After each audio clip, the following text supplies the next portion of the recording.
Bismillahirrahmanirrahim. Assalamualaikum warahmatullahi wabarakatuh. Alhamdulillahi wassalatu wassalamu ala rasulillah wa ala alihi wa ashabihi wa man tabi'ahum ila yaumil qiyamah. Ashhadu an la ilaha illallah wahdahu la syarika lah وأشهد أن محمدًا عبده ورسوله لا نبي بعده. قال الله تعالى في القرآن الكريم: يا أيها الذين آمنوا اتقوا الله حق تقاته ولا تموتن إلا وأنتم مسلمون. اللهم لا سهل إلا ما جعلته سهلا وأنت تجعل الحزن إذا شئت سهلا. رب اشرح لي صدري ويسر لي أمري واحلل عقدة من لساني يفقهوا قولي.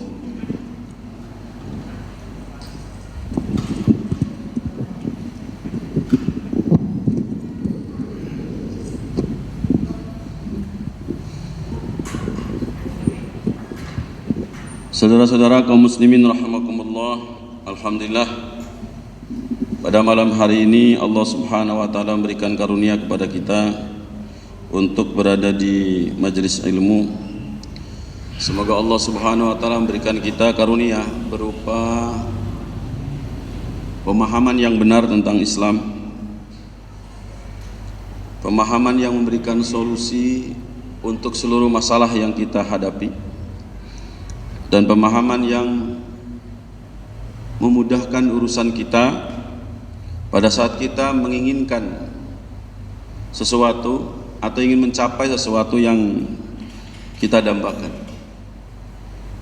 Kaum muslimin rahimakumullah, salah satu dambaan atau keinginan dan hasrat yang luar biasa, dan ini merupakan kebutuhan asasi manusia dalam kehidupan keseharian manusia, adalah bagaimana seorang muslim atau muslimat mendapati keharmonisan, mendapati kebahagiaan, mendapati kesuksesan dalam kehidupan berumah tangga.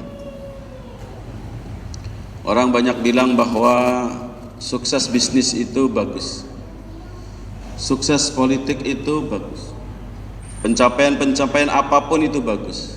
Tapi ingat kaum muslimin rahimakumullah, keluarga adalah segalanya. Karena seluruh sukses yang dikejar dan ingin diraih oleh siapapun pada ujungnya akan kembali ke rumah. Dan di rumah ada yang namanya rumah tangga, dan di rumah ada yang namanya keluarga. Untuk itu kaum muslimin rahimakumullah, saya sarankan agar tidak lalai untuk serius berpikir tentang bagaimana membangun keluarga atau membangun rumah tangga yang betul-betul sesuai dengan standarisasi yang telah Allah dan Rasulullah SAW tetapkan, baik dalam Al-Quranul Karim atau dalam sunnah Nabi Muhammad SAW. Untuk itu kaum muslimin rahimakumullah, saya hadir di majlis ini tentu dengan pertolongan Allah Subhanahu wa taala melalui hamba-hambanya yang Allah gerakkan untuk bagaimana kemudian saya sampai di tempat ini untuk menyampaikan sesuatu yang insya Allah akan sangat bermanfaat, terutama untuk membangun keluarga yang harmonis, keluarga yang bahagia, keluarga yang selalu produktif untuk melakukan berbagai aktivitas kebaikan. Selanjutnya,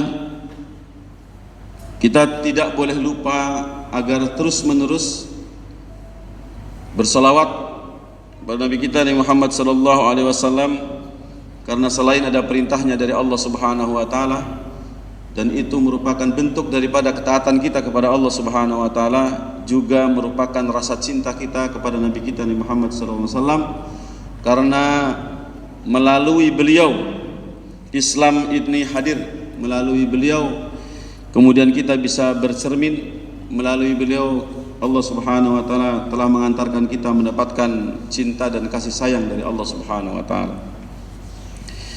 Kaum muslimin rahimakumullah, judul yang dipilih di masjid ini adalah kesetiaan suami dan istri sebagai jaminan kebahagiaan rumah tangga. Kita akan bahas tentang kesetiaan, kita akan membahas juga kebahagiaan.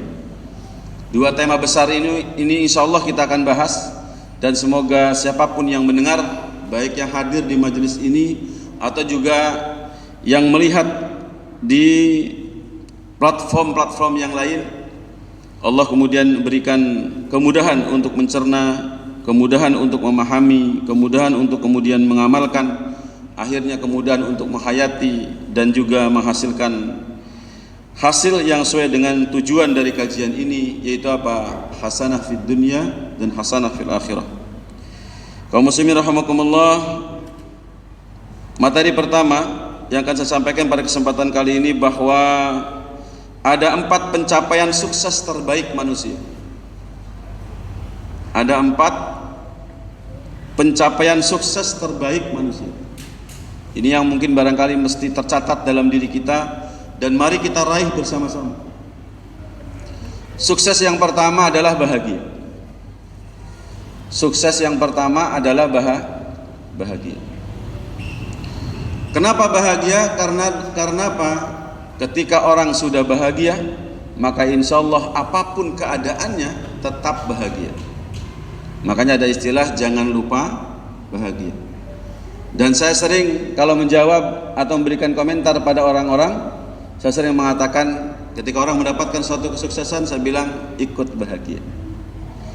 Kenapa demikian? Karena kebahagiaan merupakan pondasi terkuat untuk kita tetap eksis dalam segala keadaan. Kenapa? Karena orang sakit bisa bahagia, orang sehat bisa bahagia. Orang miskin bisa bahagia, orang kaya bisa bahagia. Makanya kaum muslimin rahimakumullah, bahagia tidak ada hubungannya dengan sakit dan sehat, dan tidak ada hubungannya dengan miskin dan kaya, tidak ada. Untuk itu maka mencapai kebahagiaan luar biasa. Dan kabar gembiranya, insya Allah malam ini saya akan menyampaikan tentang 3 cara mencapai kebahagiaan sebagai sebuah hadiah dari hamba Allah Subhanahu wa taala, karena kita semuanya berhak untuk bahagia. Terutama pasangan suami istri, silahkan lihat, silahkan kaji bagaimana cara bahagia yang sesungguhnya seperti apa, yang dibimbing dan dituntun oleh Allah Subhanahu wa taala dan Rasulullah Muhammad sallallahu alaihi wasallam. Itu yang pertama. Jadi harus bahagia, harus happy. Seberat apapun pekerjaan, kalau happy, insya Allah akan terus. Luar biasa. Yang kedua adalah pencapaian kesehatan. Pencapaian kesehatan. Kalau sehat, tentu setiap manusia lahir dalam keadaan sehat, sampai berkembang tumbuh dan seterusnya. Kemudian ada penyimpangan yang terjadi, maka kemudian sakit. Maka pencapaian terbaik seorang adalah Pak, menjaga kesehatannya sampai akhir hayat. Sebagaimana Nabi kita Muhammad SAW sakit hanya beberapa hari lalu kemudian wafat. Karena memang usia sudah dibatasi seperti itu. Dan bayangkan oleh kita, ada orang sangat kaya raya luar biasa, ada orang sangat kaya luar biasa, tapi tidak sehat. Makan bubur kacang aja, kesemutannya tambah parah. Makan durian saja, kepala nyut-nyutan. Makan daging kambing saja luar biasa. Yang tadinya kemudian jalan itu cepat, ini kemudian egang-egang. Kenapa? Karena tidak kuat. Rematik lah, apalagi asam urat lah dan seterusnya. Ini luar biasa. Untuk apa akhirnya sebuah kekayaan? Makanya ketika orang-orang kaya tidak sehat, maka yang terjadi apa? Tidak bisa menikmati kekayaannya. Kan begitu. Seorang suami memiliki istri cantik tapi tidak sehat, tidak bisa menikmati kecantikan istrinya, nggak bisa. Gitu. Maka pencapaian yang kedua adalah sehat. Tapi ingat, sesakit apapun, semenderita apapun kesakitan, kalau hatinya bahagia, tetap insya Allah tetap bahagia. Makanya apa? Bahagia di urutan tangga pertama, baru kemudian sehat. Yang kedua, yang ketiga kaum muslimin rahimakumullah, kemakmuran. Pencapaian yang kedua adalah kemakmuran. Setiap kita harus mengejar yang namanya kemakmuran, tapi tidak melupakan kesehatan dan tidak melupakan kebahagiaan. Sehingga apa? Tidak menabrak norma-norma, attitude dan seterusnya. tidak melabrak berbagai hal, tidak. Karena apa? Kemakmuran yang diraih dengan cara benar, diraih dengan cara halal, maka insya Allah akan mendatangkan berbagai hal yang bermanfaat. Makanya kaum muslimin rahimakumullah, maka yang ketiga adalah apa? Mencapai kemakmuran. Silakan kejar kemakmuran itu. Karena memang kaum muslimin rahimakumullah, Allah menciptakan manusia. Ini tujuannya banyak sekali. Yang paling utama adalah apa? Beribadah kepada Allah Subhanahu wa taala. Yang kedua adalah apa? Bagaimana bisa menikmati dunia ini? Bagaimana kita bisa menikmati dunia kalau kemudian harta tidak punya? Akan sulit. Betul kita bisa bahagia, betul kita sehat, tapi kalau nggak punya duit nggak bisa. Kita pengen haji nggak punya duit ya nggak bisa. Kita pengen makan yang enak, kalau nggak punya duit ya nggak bisa. Maka muslimin rahimakumullah, ingat, setelah kita mencapai kebahagiaan, setelah kita sanggup mempertahankan kesehatan, maka yang selanjutnya adalah kejar yang namanya kemakmuran. Karena apa? Tangan di atas lebih baik daripada tangan di bawah. Serius, ini nggak main-main. Maka seorang mukmin tidak boleh puas hanya sekedar bisa makan sendiri, dia makan dirinya dan keluarganya, tidak boleh puas sampai situ. Tapi harus terus meneruskan. Karena apa? Ada orang yang harus kita tolong. Karena ingat kaum muslimin rahimakumullah, ada ibadah yang bersifat materi. Ada ibadah yang bersifat materi. Zakat bersifat materi. Berinfak, sedekah, kurban, haji, semua bersifat materi. Bahkan kita sholat juga membutuhkan materi. Pakaian kita harus bagus pada saat kemudian masuk masjid dan seterusnya. Itu seluruhnya yang butuh materi. Makanya kaum muslimin rahimakumullah, kaya lebih baik daripada miskin. Makanya kaum muslimin rahimakumullah, sahabat utama Rasulullah Muhammad SAW adalah orang-orang kaya. Abu Bakar, Umar, Utsman, Abdurrahman bin Auf, Zubair bin Awam dan seterusnya. Semuanya orang-orang kaya. Dan ada sebuah penelitian yang menyimpulkan bahwasanya apa? Kenapa Rasulullah Muhammad itu berteman dengan sahabatnya orang-orang kaya? Karena ingat, seorang Rasul faham, ketika kemudian beliau membutuhkan sesuatu, maka ingat, didapatkan dari sahabatnya yang kaya, sehingga apa? Sang kaya tidak memberikan kebutuhannya, tapi memberikan kelebihannya. Makanya kaum muslimin rahimakumullah, kejar yang namanya kekayaan. Lalu bagaimana kalau kemudian kaya ini berubah buruk? Itu karena awalnya memang buruk, tidak faham, mindsetnya tidak benar, menganggap bahwasanya harta itu mengundang keburukan. Tidak, kaum muslimin rahimakumullah. Kekayaan sudah bisa dipastikan bisa mendatangkan yang namanya kebaikan. Karena apa? Ibadah kepada Allah Subhanahu wa taala bukan harta yang banyak. Masjid dibangun membutuhkan harta. Maka ingat, ketika sejak awal kita makmur, diinginkan untuk supaya bisa membiayai aktivitas dakwah. Maka ingat kaum muslimin rahimakumullah, maka seluruh proses dari awal sampai akhir berbentuk yang namanya ibadah kepada Allah Subhanahu wa taala. Makanya ingat, silakan. Ahli ibadah dengan ahli cari duit itu sama-sama bangunnya pagi. Serius, nggak main-main. Makanya kaum muslimin rahimakumullah, kejar. Bahkan Al-Imam Ibnu Katsir rahimahullah ta'ala, yang dimaksud dengan hasanah dunia itu ciri-cirinya gampang. Salah satunya apa? Punya rumah luas. Punya kendaraan cepat. Serius, itu nggak main-main. Makanya kaum muslimin rahimakumullah, silakan kejar hasanah di dunia dengan memiliki harta yang banyak. Dan tidak usah khawatir harta itu berbuat buruk untuk dirinya. Buruk itu kalau apa? Tidak memiliki kebahagiaan. Kalau tidak landasannya bahagia, baru buruk keadaannya. Sehat kalau nggak bahagia jadi buruk ujungnya, ya kan? Makmur kalau nggak bahagia jadi apa? Jadi masalah. Makanya apa? Bahagia di awal. Gitu.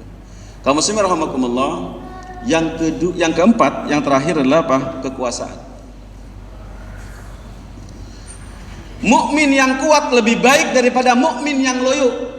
Mukmin yang kuat lebih baik daripada mukmin yang tidak berdaya. Mukmin yang berkuasa lebih baik daripada mukmin yang dikuasai. Ini sangat penting kaum muslimin rahimakumullah.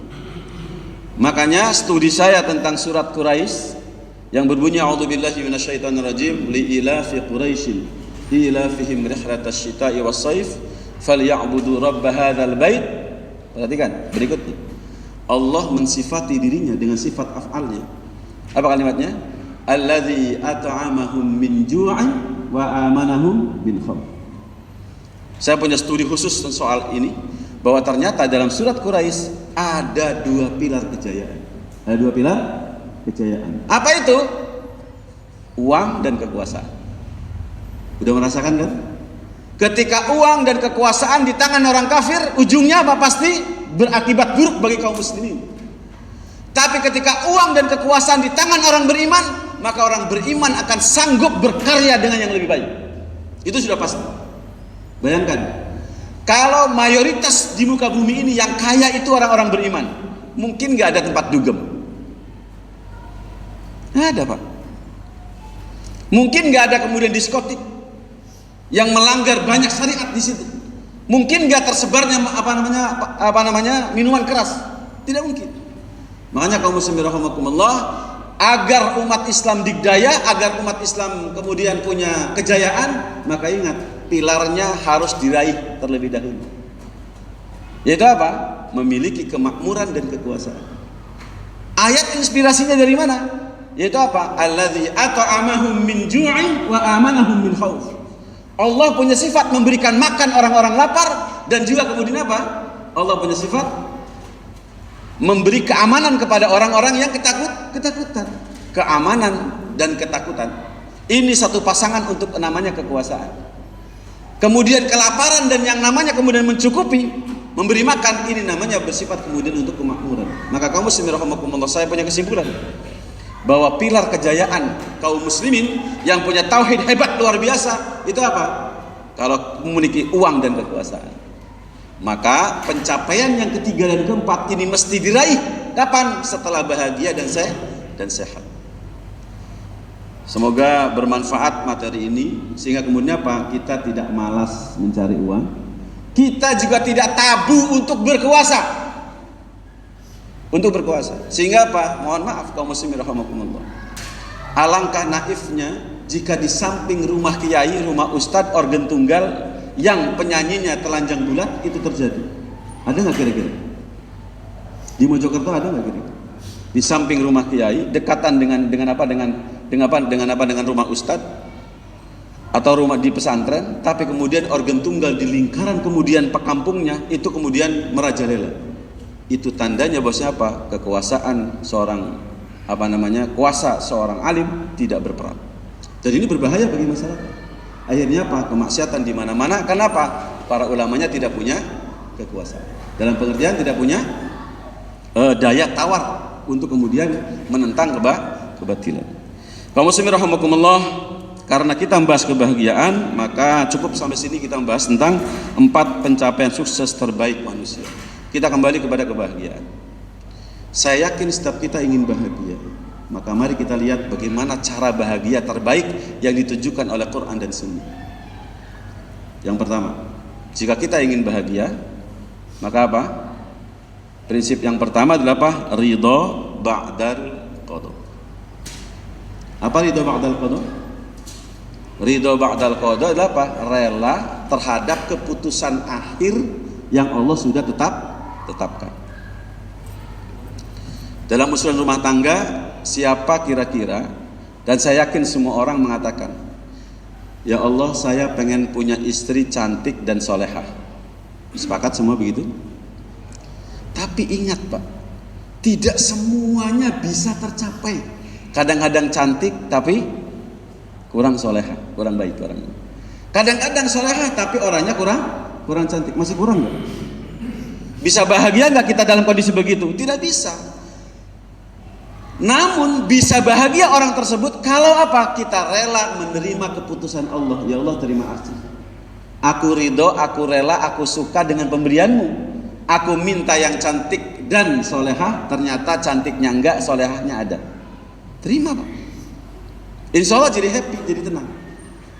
Atau tadi itu cantiknya tidak ada, cantiknya ada tapi kurang solehah. Terima. Misalnya apa? Agak semudah melawan, agak mudah nangkel, diomongin dia 10 ngomong, itu seperti itu. Terima Pak. Karena kalau tidak terima berbahaya.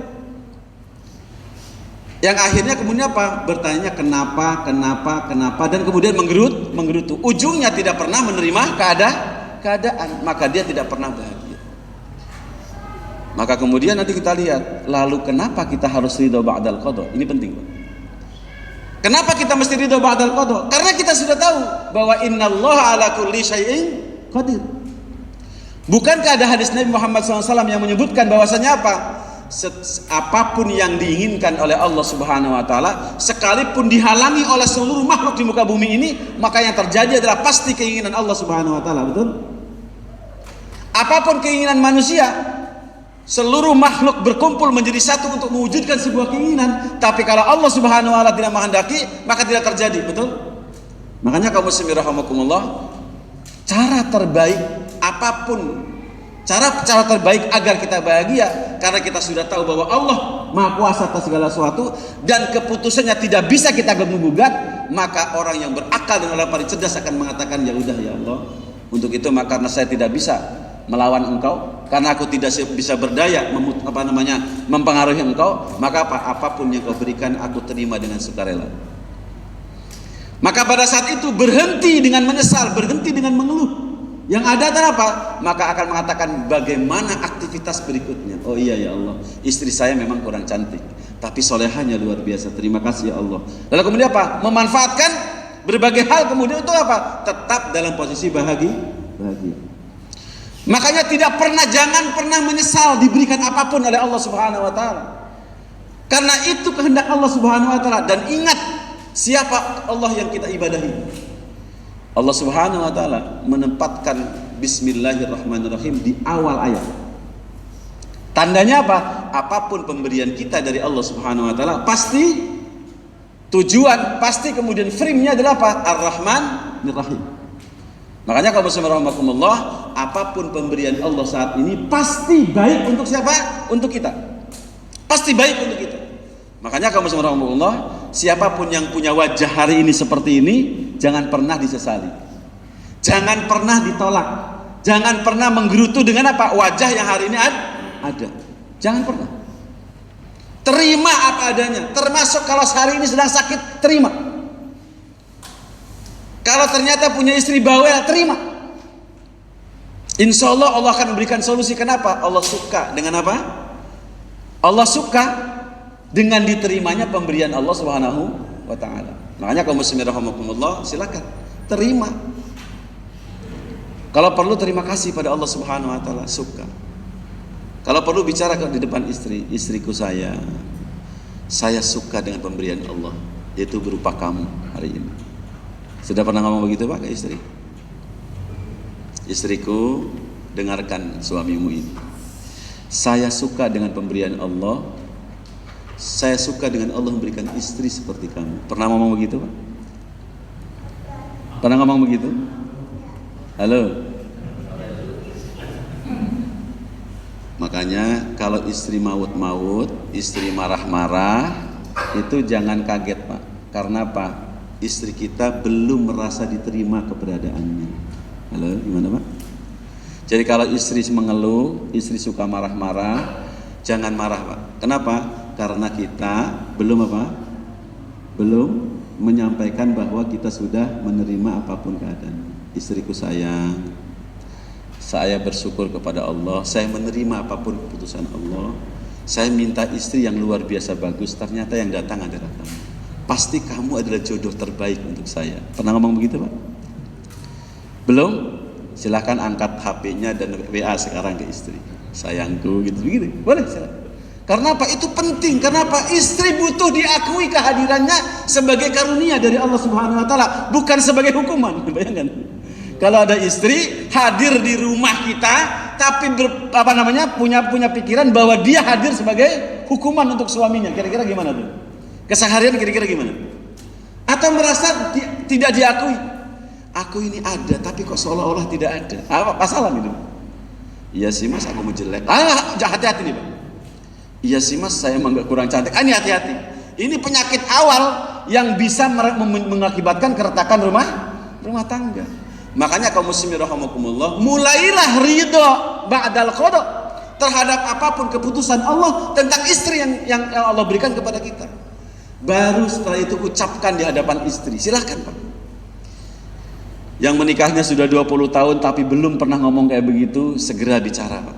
Kasihan 20 tahun menunggu suamiku kapan ngomong bahwa dirinya rela dengan keputusan Allah Subhanahu wa taala memberikan istri seperti aku, gitu ya. Oke, itu yang pertama Pak ya. Itu yang pertama.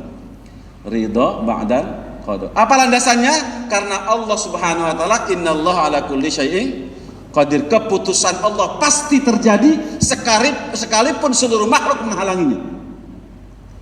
Keputusan makhluk apapun yang diinginkan oleh makhluk, kalau Allah tidak menghendaki pasti tidak terjadi.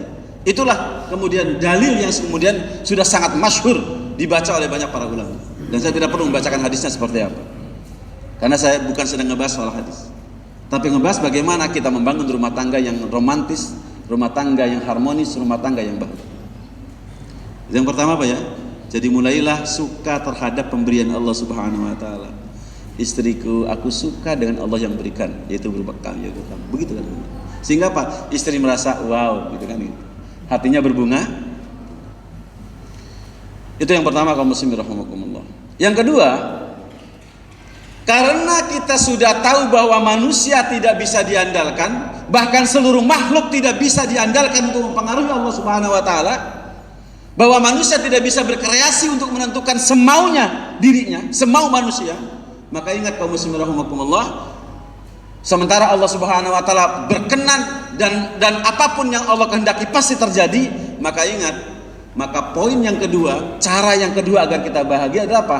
Sejak hari ini dan ke depan, ingat, kalau kita ingin bahagia, hendaklah kita melakukan totalitas tawakal atau totalitas bergantung dan berharap hanya kepada Allah Subhanahu wa taala. Oke Pak, sudah bisa mulai begitu?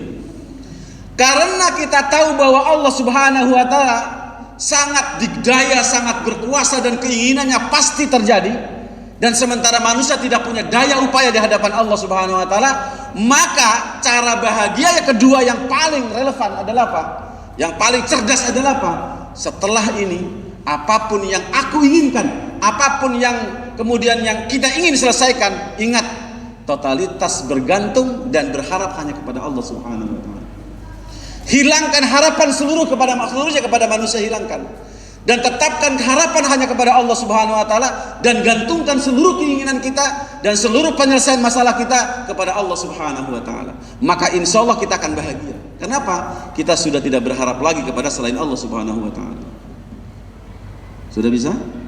Implementasinya seperti apa? Silakan. Contoh, nggak usah jauh-jauh.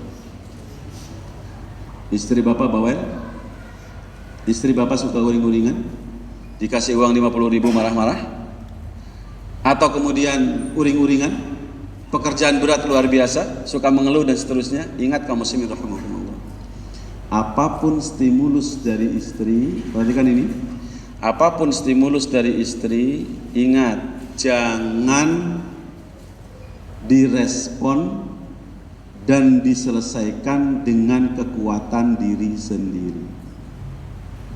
Tadi rumusnya gimana? Manusia tidak berdaya di hadapan Allah Subhanahu wa taala. Manusia tidak berdaya untuk menetapkan takdir. Maka ketika saat kemudian ada stimulus dari istri, ada kemudian sesuatu dari istri, misalnya marah atau apapun namanya, maka ingat, jangan direspon, jangan reaktif. Jangan langsung direspon, oh istri begini, saya begini. Tidak. Tapi ingat, totalitas tawakal kepada Allah Subhanahu wa taala. Bilang sama Allah, ya Allah, istriku lagi marah. Sementara saya tidak tahu istriku kenapa marah. Padahal saya luar biasa, sudah menyiapkan seluruhnya tapi tetap dia marah. Saya tidak paham ya Allah. Apa yang terbaik untuk saya? Begitu kalimatnya. Tidak menggunakan kekuatan sendiri, tidak menggunakan kekuatan ego sendiri, tidak. Tapi betul-betul menjadikan Allah Subhanahu wa taala sebagai apa? Sebagai tempat bergantung. Menggantungkan diri kepada Allah Subhanahu wa taala, demi Engkau ya Allah, tolong kasih solusi untuk saya. Makanya ingat kaum muslimin rahimakumullah, surat Al-Fatihah itu dibaca 17 kali. Salah satu inti daripada surat Al-Fatihah apa? Ihdinas siratal mustaqim. Jadi kalau antum sedang punya masalah dengan istri, Yang harus diingat kata apa? Ya Allah, kasih petunjuk kepada saya bagaimana menjawab istriku yang seperti begini. Begitu Pak. Jangan serta-merta kita sok tahu bahwa istri membutuhkan ini, istri membutuhkan jawaban seperti ini, istri membutuhkan sikap seperti tidak. Jangan kamu seperti. Berhenti dulu. Ada jeda dulu. Orang Jawa mengatakan mendem jeruk dulu. Perhatikan dulu, cari datanya dulu. Ya Allah, ini ada apa? Saya tidak mengerti. Padahal saya capek lelah luar biasa, kok tiba-tiba istri marah-marah. Saya nggak paham ya Allah. Tolong kasih solusi untuk saya. Gimana? Siap begitu Pak? Karena ini adalah modal yang kedua. Sehingga apa? Kita tidak terbebani untuk menyelesaikan masalah. Kita hanya terbebani untuk menyampaikan permintaan tolong. Makanya ingat kaum muslimin rahimakumullah, setelah iyyaka na'budu, berikutnya apa? Iyyaka nasta'in. Dan kita sudah diajari oleh para ulama bahwa apapun masalahmu, sampaikan kepada Allah Subhanahu wa taala, jangan diselesaikan dengan sendiri. Karena manusia tidak diciptakan untuk bukan menyelesaikan masalah, tapi apa? Untuk ibadah kepada Allah Subhanahu wa taala dan untuk menikmati hidup. Kalau datang masalah, maka sampaikan kepada Allah Subhanahu wa taala. Makanya itulah fungsi ayat iyyaka nasta'in. Kalimat iyyaka sangat jelas, Pak. Seluruhnya sampaikan kepada Allah, apapun. Makanya para ulama mengajarkan orang-orang terdahulu, baik nabi, para sahabat, tabi'in dan tabi'in, kalau punya masalah apapun, termasuk sendalnya putus atau kemudian alat sulamnya kemudian hilang, berdoanya kepada Allah Subhanahu wa taala, ya Allah, alat sulamku hilang, alat jahitku hilang, ada di mana, dan seterusnya. Tidak koar-koar, tidak menyampaikan kepada banyak orang, tidak. Apalagi sampai kemudian Facebook. Ada enggak istri atau suami kalau punya masalah dengan istri langsung kemudian masuk kepada tembok keratapan WhatsApp? Ada? Dulu kau janjikan, katanya sayang sama aku, tapi sekarang engkau menunjukkan bahwa engkau tidak sayang sama aku. Di mana nulisnya itu? Di WhatsApp. La haula wala quwata illa billah. Padahal kalimat itu kalau disampaikan kepada Allah Subhanahu wa taala selesai, Pak. Ya Allah, suamiku ternyata sedang marah saat ini. Aku tidak mau suamiku tidak ridho kepada aku. Untuk itu tolong aku ya Allah, kasih jawaban kepada aku, bimbing aku, tuntun aku, arahkan aku agar aku bisa merayu suamiku agar suamiku tidak marah lagi. Silahkan, itu cara terbaik kalau kita pengen bahagia. Jangan kemudian menuntut istri. Istriku, berhenti kamu. Bukankah aku sudah kasih makan? Bukan aku sudah kasih uang? Bahkan aku sudah fasilitas rumah dan mobil. Kenapa kamu kemudian masih seperti begini? Itu tuntutan kepada siapa? Kepada istri. Gak boleh, Pak. Karena itu pantangan. Pantangannya apa? Tidak boleh berharap kepada manusia. Karena rumus yang kedua, cara yang kedua untuk bahagia, totalitas bergantung dan berharap hanya kepada Allah, tidak kepada yang namanya makhluk. Karena kita sudah tahu apapun upaya makhluk tidak menjadikan ending itu menjadi bagus. Seluruhnya keputusan Allah Subhanahu wa taala. Maka berhenti berharap kepada yang namanya manusia. Coba Bapak-bapak, minta dicintai oleh istri itu lebih bagus. Misalnya istriku cintai aku, lebih bagusan mana dibanding dengan ya Allah, demi engkaulah yang menguasai hati, hasrat dan kemauan istri saya. Engkaulah penguasa jiwa istri saya. Tolong tanamkan dalam hati istri saya agar dia mencintai aku. Bagusan yang mana kira-kira? Perlu saya ulang? Ada suami yang bilang sama istriku cintai aku. Itu yang pertama. Yang kedua, sang suami mengatakan, ya Allah, demi engkaulah yang menguasai hati istri saya. Tolong tanamkan dalam dada istri saya agar dia mencintai aku. Kira-kira bagusan yang mana? Menerapkan tauhid yang mana? Melanggar iyyaka nasta'in yang mana? Yang melanggar iyyaka nasta'in yang mana? Yang pertama. Silakan Pak, uji coba. Dialog dengan Allah Subhanahu wa taala. Antum datang belum disuguhin kopi. Mulailah coba berlatih. Ya Allah, saya pengen minum kopi. Mungkin istriku lupa. Tolong ingatkan istri saya bahwa saya pengen ngopi. Serius Pak. Antum harus punya kebiasaan bagus ketika mau masuk rumah. Sudah begitu belum? Ya Allah, aku mau masuk rumah. Tolong tanamkan dalam diri saya agar saya kemudian penuh kasih sayang kepada istri saya. Gitu kan? Yang kedua, tolong tutup mata saya agar tidak melihat keburukan istri saya pada saat saya masuk rumah. Pernah ngomong begitu pada Allah? Kan sering bludus saja masuk kan gitu. Istri sedang melakukan sesuatu yang kita tidak suka. Wassalam. Dan jangan salahkan istri. Kenapa? Kita tidak melakukan pengkondisian terhadap rumah yang kita sampaikan kepada Allah Subhanahu wa taala. Safar seperti saya saat ini, apakah sudah menitipkan istri kepada Allah? Antum sedang hadir saat ini sudah menitipkan istri kepada Allah? Ya Allah, istriku di rumah saat ini. Tolong bantu istri saya, tenangkan jiwanya, tenangkan batinnya, segala sesuatunya tolong kondisikan agar kemudian pulang dari kajian saya mendapatkan senyumnya yang paling manis. Pernah ngomong begitu? Yang ada adalah kamu ini 2 tahun sudah menikah dari saya, masem terus saya. Kamu bismillahirrahmanirrahim, inilah cara bahagia kita. Tidak berharap sama sekali pemberian dari siapa istri, dan tidak kemudian bergantung apapun kepada kebaikan istri. Makanya kaum muslimin rahimakumullah, mari kita lihat. Saya mau tanya nih, agar kemudian kita benar. Kalau bapak-bapak ngasih nafkah, ngasih uang belanja ke istri, istriku ini uang, misalnya 3 juta untuk bulan ini, semoga cukup. Saya berharap kamu lebih patuh lagi kepada aku. Oke Pak ya? Kira-kira harapan seperti begini, ngasih uang ke istri, kira-kira dapat pahala nggak dari Allah? Kalau mau kayak begitu harapannya? Enggak Pak, nggak dapat. Saya mau tanya sekali lagi, kalau kita ngasih nafkah ke istri, itu perintah dari Allah atau perintah dari istri? Kalau perintah dari Allah, berarti harus ikhlas melaksanakannya kan? Berarti tidak berharap apapun dari istri, kapanpun kita. Bahasa kita, terserah kamu. Kamu taat kepada aku, itu urusan engkau dengan Allah Subhanahu wa taala. Yang jelas saya selesaikan urusan aku dengan Allah Subhanahu wa taala. Apa? Memberi nafkah. Paham Pak? Memberi nafkah itu tanggung jawab siapa? Tanggung jawabnya dari siapa?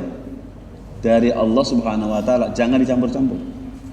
Ingat, ibadah itu syarat diterimanya 2, ittiba dan ikhlas. Kalau kita ngasih nafkah sebagai tanda ittiba kita kepada Rasulullah Muhammad SAW yang memerintahkan agar memudahkan istri supaya tidak kerepotan menyediakan makanan minum di rumah, maka ingat, memberikannya harus dengan ikhlas. Caranya bagaimana? Tidak berharap apapun kepada istri kepada saat kita ngasih uang. Berharap dari mana? Dari Allah Subhanahu wa taala. Ya Allah, kasih aku pahala dengan aku memberikan apa? Memberikan nafkah kepada istri. Ini baru benar, baru mendapatkan namanya pahala. Makanya apa? Kaum muslimin rahimakumullah, kenapa berantakannya rumah tangga terjadi padahal kaya raya? Karena ingat, suami istri melakukan transaksional. Aku kasih uang sama kamu kalau kamu taat sama aku. Sang istri, aku mau taat sama kamu kalau kamu banyak uangnya. Ada nggak kayak gitu? Terjadi nggak? Terjadi. Dan ini sangat transaksional. Dan kalau ini terjadi, ingat kaum muslimin rahimakumullah, seluruh ibadah kita, seluruh yang katanya ibadah nikah itu nol, nilainya nol di sisi Allah Subhanahu wa taala. Makanya kaum muslimin rahimakumullah, silakan perbaiki cara kita kemudian berumah tangga, termasuk pada saat ngasih nafkah. Dan yang paling terbaik adalah tadi itu. Maka ingat, harapan kepada makhluk hilang. Termasuk kalau kita mencintai dibalas dengan cinta oleh istri juga kita lepas. Tidak pernah minta apapun kepada istri untuk kita. Tapi kita fokus minta kepada Allah Subhanahu wa taala. Sekarang saya mau tanya, siapa yang sanggup menguasai hati istri kita? Bukan suami, Pak, tapi Allah Subhanahu wa taala. Tapi kenapa kita minta cinta kepada istri padahal istri tidak bisa mengendalikan dirinya? Pertanyaannya adalah, bisa nggak manusia mengendalikan dirinya? Bisa nggak manusia menguasai hatinya? Nggak bisa. Yang menguasai hati kita adalah Allah Subhanahu wa taala. Maka kita saja tidak bisa menguasai diri kita, apalagi kemudian orang lain. Maka mulai saat ini apapun yang kita ingin capai dari istri kita, ingat, adukan dulu kepada Allah Subhanahu wa taala. Biarkan Allah yang bergerak, biarkan Allah yang berbuat, biarkan Allah yang punya keinginan. Karena sebagaimana kemudian yang disampaikan oleh Ibnu Qayyim dalam kitab Fawaidul Fawaid, bahwa seluruh kejadian di muka bumi ini adalah apa? Berdasarkan masyiah Allah, berdasarkan iradah Allah, berdasarkan kemudian qudrah Allah, dan berdasarkan ilmu Allah Subhanahu wa taala. Makanya apa? Sampaikan dulu kepada Allah Subhanahu kalau punya masalah. Insya Allah kita akan bahagia. Kaum muslimin rahimakumullah, yang ketiga, karena kita sudah totalitas bergantung dan berharap kepada Allah Subhanahu wa taala, maka ingat, ketika saat kita terhubung dengan manusia atau bertemu dengan manusia atau kemudian bercengkrama dengan manusia, fokusnya apa? Berbuat baik atau memberi yang terbaik. Makanya koreografi berdoa apa? Berarti kan koreografi berdoa begini kan? Makanya kalau bergantung dan meminta berharap hanya boleh kepada Allah Subhanahu wa taala. Maka ketika kapan saja ketemu dengan manusia, kalau suami berarti ketemu dengan istri, maka fokusnya apa? Memberi yang terbaik, berbuat yang terbaik untuk istri. Atau memberi yang terbaik dan kemudian melakukan yang terbaik untuk suami. Memberi tanpa pamrih, memberi tanpa ingin dibalas. Ini baru kita bahagia. Kapan orang itu sengsara? Pada saat orang memberi, bahkan dia bahagia. Tapi ketika setelah selesai memberi, dia berharap orang itu membalas pemberian kita, maka saat itulah sengsara mulai diciptakan. Maka suami yang berbuat baik kepada istrinya lalu berharap istrinya membalas kebaikannya, maka ingat, itu kesengsaraan mulai dibangun. Makanya kaum muslimin rahimakumullah, agar kita bahagia ketemu dengan istri, caranya bagaimana? Fokus saja memberi. Fokuslah saja berbuat baik tanpa jeda. Tanpa jeda. Tanpa kita ingin dibalas oleh istri. Sehingga apa? Kenapa? Karena kita sudah selesai, kebutuhan kita sudah selesai. Halo? Kebutuhan kita hanya boleh disampaikan kepada siapa? Masalah kita hanya boleh disampaikan kepada siapa? Keinginan kita hanya boleh disampaikan kepada siapa? Kepada Allah saja. Jangan bebani manusia dengan keinginan kita. Karena apa? Allah sudah mengambil semuanya. Allah sudah mengambil seluruh beban kita. Kita hanya menyampaikannya doang. Ayatnya, iyyaka nasta'in. Hanya kepada Engkau ya Allah kami minta pertolongan. Hanya. Bahasa Indonesia saja, hanya. Nggak perlu dibahas pakai ilmu nahwu. Sudah sangat jelas. Terjemah sudah sangat bagus. Hanya kepada Engkau ya Allah kami meminta. Berarti apa? Selesai seluruh kebutuhan kita, hanya mintanya kepada Allah. Ketemu dengan istri kita bukan untuk minta-minta sama istri, bukan kita untuk berharap kepada istri, tapi apa? Memberi yang terbaik, melakukan aktivitas yang terbaik, dan kemudian berbuat yang terbaik untuk istri kita. Hanya itu. Bagaimana caranya? Cara yang paling terbaik agar kita bisa mencintai istri, minta kepada Allah Subhanahu wa taala. Oke, siapa yang hari ini sedang jengkel kepada istri? Kalau ada nggak usah ngacu. Ketahuan oleh masyarakat nggak boleh. Karena urusan rumah tangga harus dirahasiakan. Tapi kalau antum merasa hari ini sedang jengkel, lalu sulit untuk menghilangkan rasa jengkel kepada istri, benar. Antum tidak pernah mampu menghilangkan rasa jengkel kepada istri, tidak pernah mampu. Kenapa? Karena yang mampu menguasai hati adalah Allah Subhanahu wa taala. Maka cara terbaik untuk menghilangkan rasa jengkel kepada istri adalah apa? Minta tolong kepada Allah Subhanahu wa taala. Ya Allah, demi Engkaulah yang menguasai hati saya. Saya hari ini sangat jengkel pada istri saya karena dia melakukan sesuatu yang luar biasa, sangat tidak enak untuk dilihat, sangat tidak enak untuk didengar. Antum mampu untuk menghindari itu semua? Kita tidak tertimpa yang namanya kesusahan? Nggak mungkin, Pak. Maka segera minta tolong kepada Allah Subhanahu. Tolong saya bersihkan hati saya agar hati saya bening dari apa? Dari ghil kepada istri. Gitu. Tolong luaskan dada saya agar apa? Saya menerima apapun kemudian keburukan istri saya. Itu seperti itu. Makanya kaum muslimin rahimakumullah, seorang suami yang bahagia maka ingat melakukan 3 hal ini, dan ini 3 cara bahagia yang kaum muslimin rahimahullah harus segera kemudian didapatkan. Itu barangkali azan dulu mungkin ya. Silakan. Allahumma shalli. Bismillahirrahmanirrahim, kita teruskan. Semoga Allah memberkahi kita. Kaum muslimin rahimakumullah. Tentang kebahagiaan selesai saya bahas. Lalu bagaimana tentang kesetiaan? Karena waktunya mepet, maka saya ringkas saja. Kaum muslimin rahimakumullah, kesetiaan dalam rumah tangga itu harus dilihat secara komprehensif tentang kemudian pernikahan. Saya mau tanya Bapak-bapak, istri kita itu halal karena ada akad nikah, dan salah satu kemudian akad nikah bisa terlaksana ketika kemudian perhitungannya sama, yaitu apa? Sama-sama muslim, sama-sama bertauhid.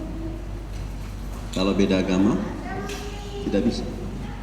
Berarti disatukannya kita, disatukannya suami istri dengan akad nikah itu landasan utamanya adalah tauhid, adalah iman. Itu yang pertama. Yang kedua, kaum muslimin rahimakumullah, perhatikan oleh kita. Allah Subhanahu wa taala memilih kata mitsaqan ghalidha dalam Al-Qur'an untuk akad nikah, untuk ikatan tali suami istri. Bapak harus tahu, ayat ini disimpan di kata mitsaqan ghalidha ini disimpan di 3 kata, di 3 tempat dalam Al-Qur'an, dalam pembahasan yang berbeda. Oke, yang pertama sudah kita bahas, yaitu apa? Bahwa kata mitsaqan ghalidha itu digunakan oleh Allah Subhanahu wa taala untuk ikatan pernikahan, untuk menghalalkan farji wanita. Itu yang pertama. Yang kedua, digunakan oleh Allah Subhanahu wa taala untuk mengancam Bani Israel agar Bani Israel patuh kepada Allah Subhanahu wa taala. Kalau tidak patuh akan diangkat gunung Tursina dan ditimpakan kepada orang Bani Israel, sehingga kemudian dengan ketakutan Bani Israel diminta sumpahnya oleh Allah Subhanahu wa taala, dan sumpah itu dengan menggunakan istilah mitsaqan ghalidha. Maknanya apa?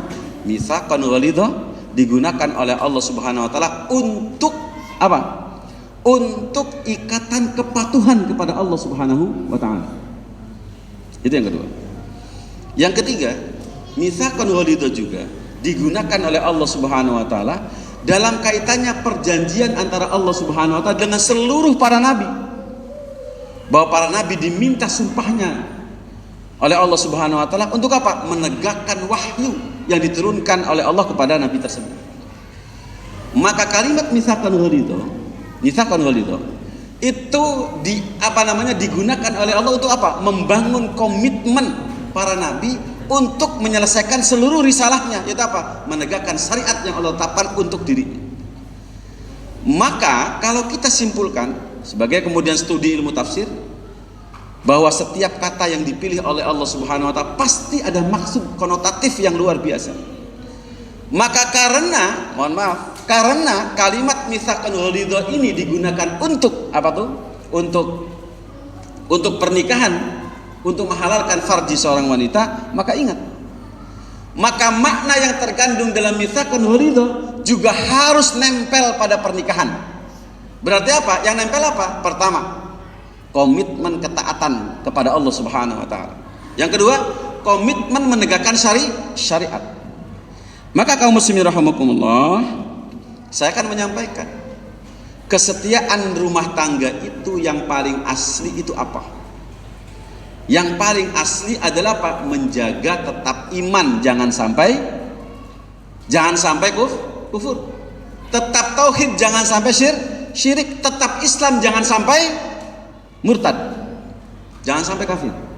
Karena apa? Putuslah tali ikatan pernikahan jika terjadi yang namanya kekafiran. Murtad mengakibatkan putus secara langsung hubungan suami istri. Maka kesetiaan ada di situ, Pak. Kesetiaan ada di situ. Ingat yang sering digemborkan oleh Shakespeare, dalam cerita-cerita cinta zaman modern apa? Kesetiaan sama dengan hanya satu cinta. Tidak. Itu sangat hedonisme. Dan itu bukan berangkat dari Islam, itu berangkat dari apa namanya? Propaganda Eropa dari abad-abad pertengahan. Yang asli kesetiaan itu apa? Ingat, jaga iman kalau Anda setia. Itu yang pertama. Yang kedua, kesetiaan adalah ketaatan kepada Allah Subhanahu wa taala, bukan maksiat. Contohnya apa? Seorang suami yang membawa harta haram ke rumah, itu tanda pengkhianatan. Hasil korupsi, hasil maling, hasil nipu orang, hasil berjudi, hasil menjual barang haram dibawa ke rumah, itu tanda ketidaksetiaan kepada istri. Karena apa? Istri dikasih makan yang haram sehingga kemudian sulit untuk beribadah kepada Allah Subhanahu wa taala. Itu mana kesetiaan? Maka suami istri yang setia siapa? Suami yang taat kepada Allah Subhanahu wa taala dan rela kemudian untuk apa? Betul-betul kemudian melaksanakan syariat Allah Subhanahu wa taala. Yang ketiga, berdasarkan misalkan tadi, maka kesetiaan suami istri dibangun apa? Kalau seluruh visi rumah tangganya dibangun untuk urusan iqamatuddin. Untuk apa? Untuk iqamatuddin. Maka ingat, jika ada suami yang selingkuh, Pak, yang selingkuh, berzinah dengan orang lain, maka itu tanda apa? Itu tidak setia. Karena kesetiaan maknanya apa? Maknanya menegakkan syariat Allah Subhanahu wa taala untuk dirinya. Menegakkan syariat untuk istrinya, menegakkan syariat untuk seluruh masyarakat dan berada di jalan kemudian iqamatuddin. Itu namanya kesetiaan. Bayangkan kaum muslimin rahimakumullah.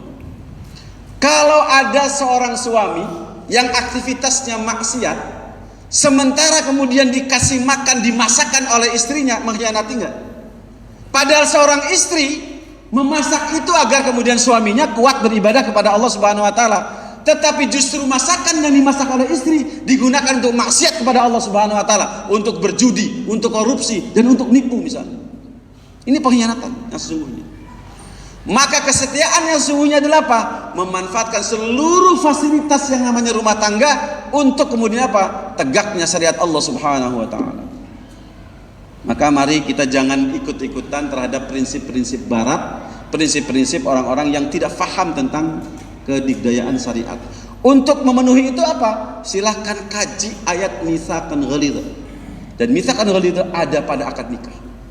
Makanya kaum muslimin rahimakumullah, kesimpulan saya, maka yang namanya kalau kita pengen bahagia, maka ingat, setialah terhadap pernikahan. Pernikahan itu untuk apa? Untuk kepatuhan kepada Allah Subhanahu wa taala. Yang kedua, untuk apa? Untuk iqamatuddin. Maka siapa saja suami yang mengarahkan pernikahannya atau keluarganya bukan untuk iqamatuddin, maka sesungguhnya dia telah berkhianat kepada Allah Subhanahu wa taala dan telah berkhianat kepada kesetiaan seorang suami istri yang melahirkan anaknya, yang mengurus anaknya, yang mencucikan bajunya, yang memberesin rumahnya, dan juga kemudian yang memasakkan masakannya. Maka siapa pengkhianat dalam rumah tangga? Siapa yang tidak setia itu? Suami yang keluar rumah yang makan hasil keringat istrinya untuk kemaksiatan kepada Allah Subhanahu wa taala. Itu namanya kesetiaan dalam rumah tangga. Maka kondisi konsep seperti ini, maka insya Allah kebahagiaan akan muncul. Karena ingat kaum muslimin rahimakumullah, siapapun yang lebih patuh kepada Allah Subhanahu wa taala, maka insya Allah Allah akan menanamkan rasa bahagia. Makanya teorinya apa? Bahagia itu datang dari mana? Perhatikan ya, bahagia datang dari mana? Dari manusia? Tidak. Manusia tidak sanggup menanamkan kebahagiaan pada siapapun.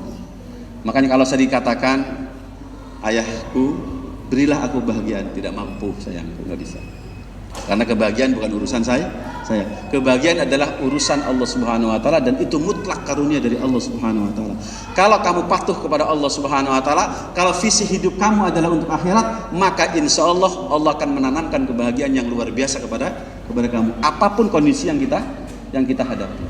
Kaum muslimin rahimakumullah, Karena waktu kita pendek, maka saya mungkin barangkali akan membuka pertanyaan saja, mungkin 2 atau 3 pertanyaan, lalu kemudian insya Allah kita akan tutup. Silakan, barangkali ada yang mau bertanya.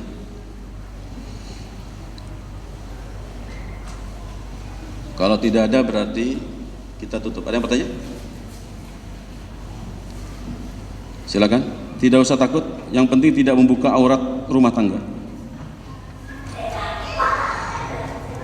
Baiklah kaum muslimin rahimakumullah. Ya, silakan.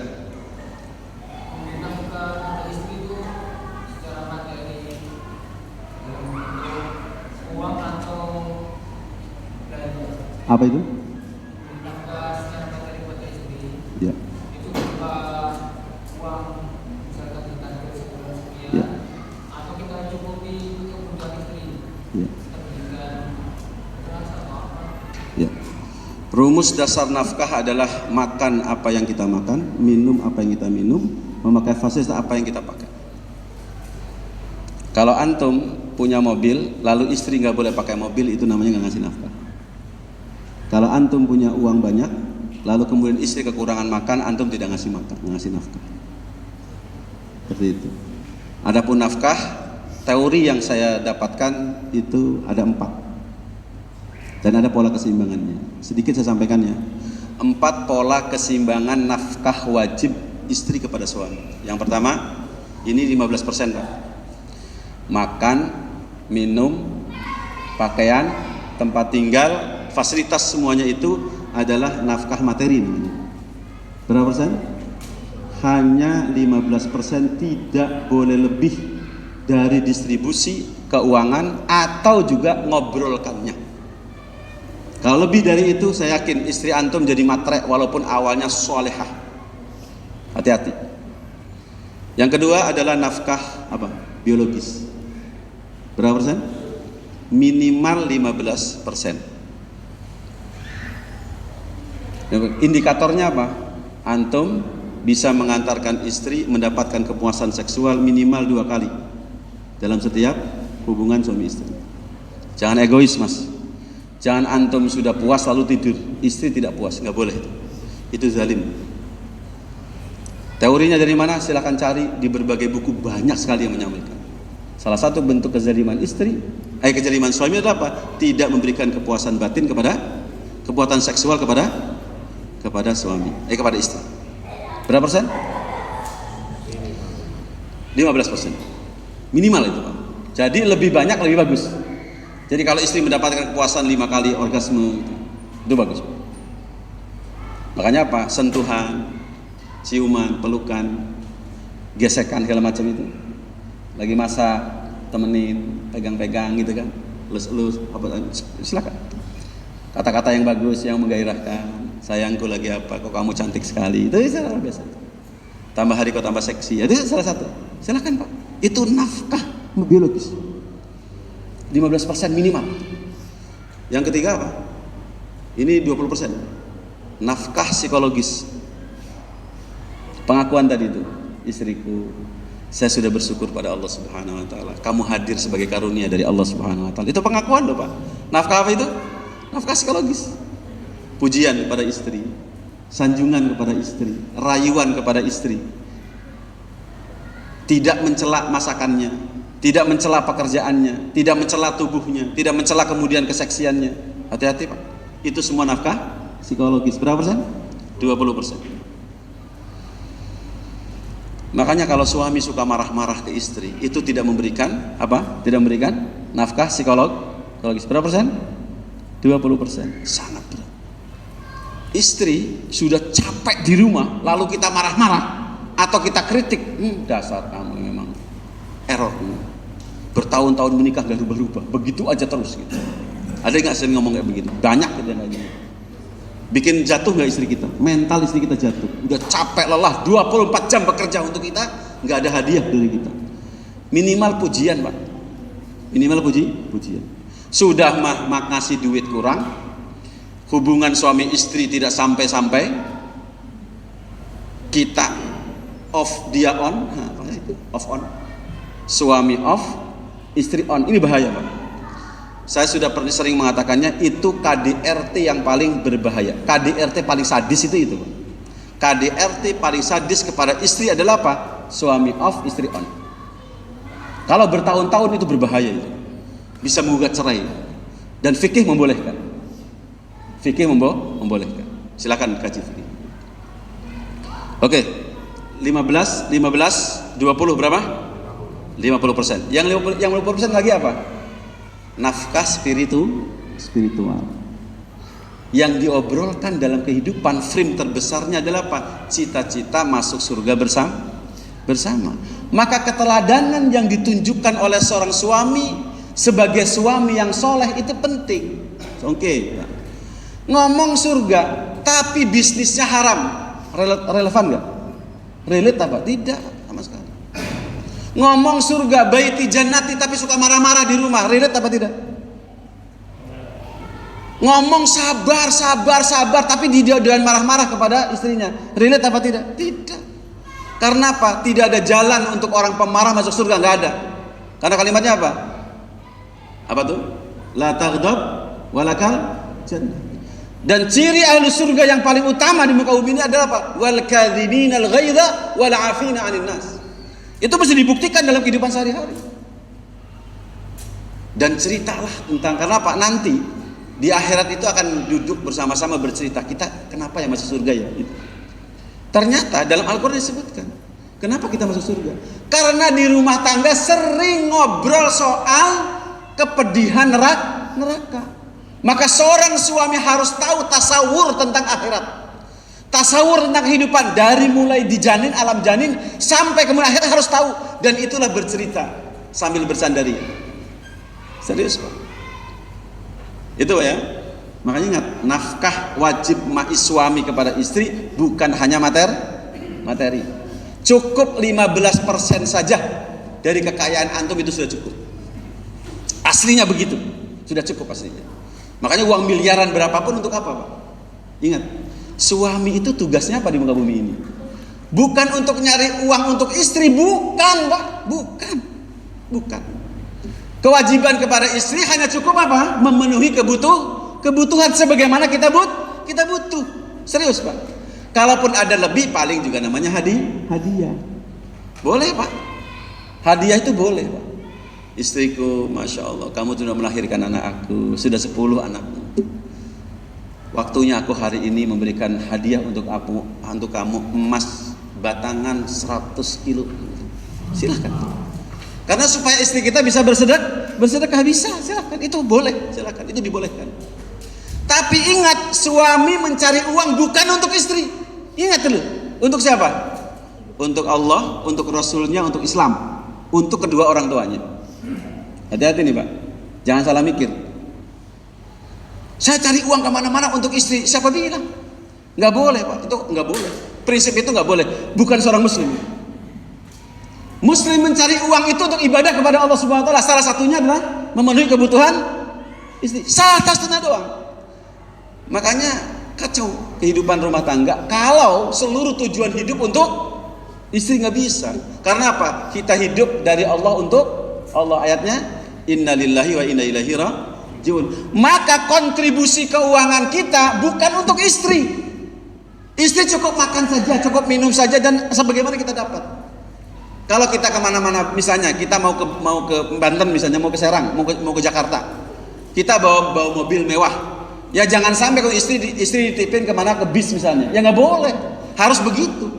Apa fasilitas yang kita raih, itulah istri bisa ikut menikmati. Tapi bukan untuk istri. Tapi untuk siapa? Untuk pengabdian kita kepada Allah Subhanahu wa Ta'ala. Besar sekali. Ingat Pak, bangun masjid butuh uang nggak? Coba cek aja orang-orang kaya.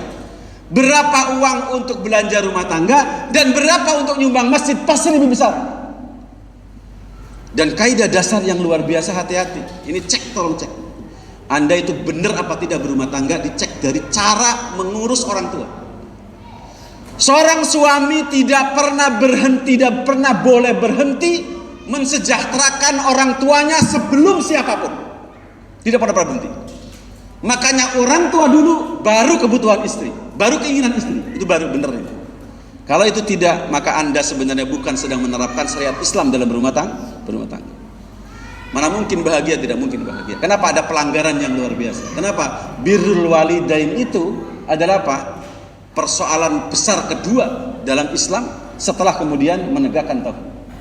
Makanya kaum muslimin rahimakumullah, yuk kita nafkahi istri sesuai dengan proporsionalnya. Berapa? 15% materi, berapa? 15% apa? Biologis, kemudian 20% psikologis. Makanya jangan pernah menyinggung hati istri. Udah capek-capek disinggung. Dasar nggak bisa kerja. Contoh nih, Pak. Masuk rumah berantakan, jangan pernah nyalain istri. Carilah alasan yang lain. Itu lebih bagus. Kaum muslimin rahimakumullah, terima kasih sudah mendengarkan apa yang sampaikan. Semoga bermanfaat. Kapan saja antum punya kebutuhan bertanya soal konsultasi rumah tangga, ingat alhamdulillah Pak Bambang sudah mencantumkan nomor saya di di flyer, dan silakan hubungi saya punya masalah keluarga seperti ini dan saya ingin konsultasi, silakan. Semoga bermanfaat. Alhamdulillah. Assalamualaikum warahmatullahi wabarakatuh.